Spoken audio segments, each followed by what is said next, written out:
guddiga doorashooyinka ee Soomaaliland ayaa waxay hadda ku dhawaaqeen natiijadii ka soo baxday doorashadii 13 bishan aynu ku jirno ka dhacday deegaanada kala duwan ee Soomaaliland isla markaasina ay ku tartamayeen saddexda xisbi qaran ee Ucud Kulmiye iyo Wadani waxaana gudoomiyaha guddiga doorashooyinka Soomaaliland Cabdiqaadir Iimaan Warsame uu shaaciyay in xisbiga Kulmiye uu ku guuleystay talada dalka ee uu musharaxa madaxweyne ka yahay mudane Muuse Biixi Cabdi iyo ku xigeenkiisa Cabdiraxmaan Cabdilaahi Ismaaciil Saylici isla markaasina Muuse Biixi Cabdi uu noqonayo madaxweynaha 5 sano ee soo socda ee Soomaaliland musharaxii xisbiga mucaaradka ee u cid injineer Faysal Cali Waraabe ahna gudoomiyaha xisbigaasi oo maanta warbaahinta kula hadlay magaalada Hargeysa ayaa sheegay inuu ku qanacsan yahay natiijada ay maanta shaaciyeen guddiga doorashooyinka Soomaaliland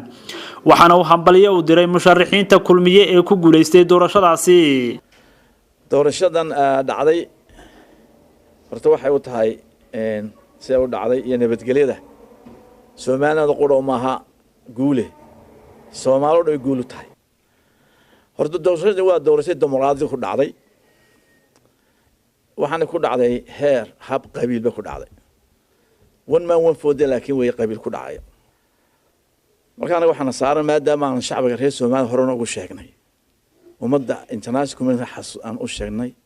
inaan natiijada ogolaano waan ku qasbanaa inaan ogolaano hadaan xisbiga u cudnahay Soomaaliya way hore u socotaa inaan gala eegna maahan we have to look forward sida wadankan uga saar lahayn dheeriga aynu institution adag u dhisi lahayn waan qabnaa guushana waxa laan Ilaahay subhanahu wa ta'ala guul waarta Ilaahay nooga yeesho mid horumar noo keenay noo yeesho mid dadkeeda midaysan nooga Ilaahay ka yeesho mid af miisaarinta naga xakamaysan naga yeesho mid bees cusub samaysa Ilaahay naga yeesho subhanahu wa ta'ala waxaan hambaliyo reer Soomaaliland Faysal Cali Waraabe waxa uu talooyin u jeediyay madaxweynaha cusub ee Soomaaliland Muuse Biixi Cabdi iyo ku xigeenkiisa Cabdiraxmaan Saylici waxaana uu sheegay in hadii talooyinkaasi ay qaataan uu la shaqeyn doono waxa loo baahan yahay dalkan in tala midaysan la isku yimaado waxa loo baahan yahay in wadankan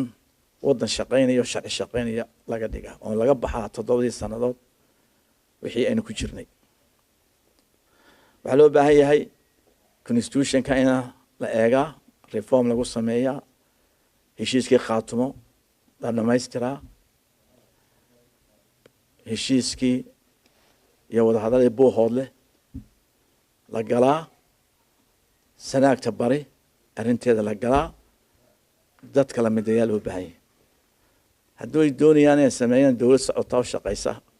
on reer ku abtirsiisman oo Kulmiye ku abtirsiisay kaliya reer Soomaaliland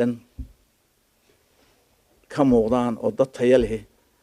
oo mafris fadhiya aan fadhiisanay marka shaqadooda ka soo baxaan buugta akhrisanaya oo adduunka la soconaya